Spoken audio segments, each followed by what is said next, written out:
We've had all sorts of things in our buildings over the years, but in the Stowe's building, we actually had, I mean, it was like an underground black market marijuana ring running of it. And so we kept, And I'm guessing that was before it was legal in Oklahoma, right?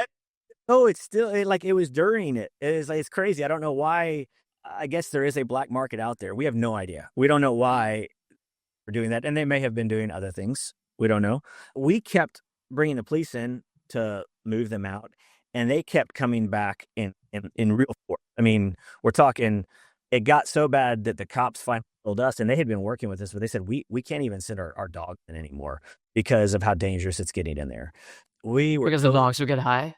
I think there was guns, there was shanks, there were needles, Oh, there was, yeah, oh, you meant dangerous. Okay. yeah.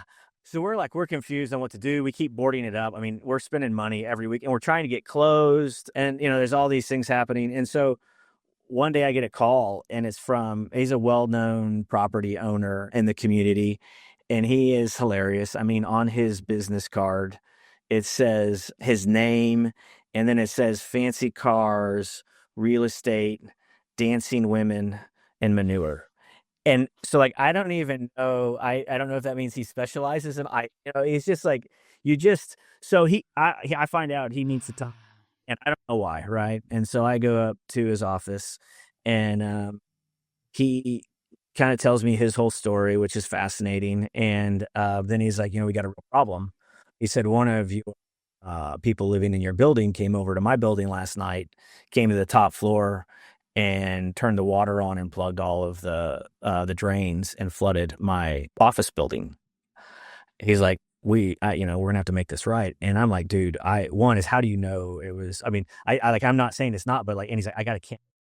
And I was like, okay, well, take care of that. And I was like, so I don't have any money. And he's like, well, we're gonna need to pick up the security. And I said, we're trying, like, we're doing, like, we can't, none of the women aren't even allowed to go to that building right now because how dangerous it is.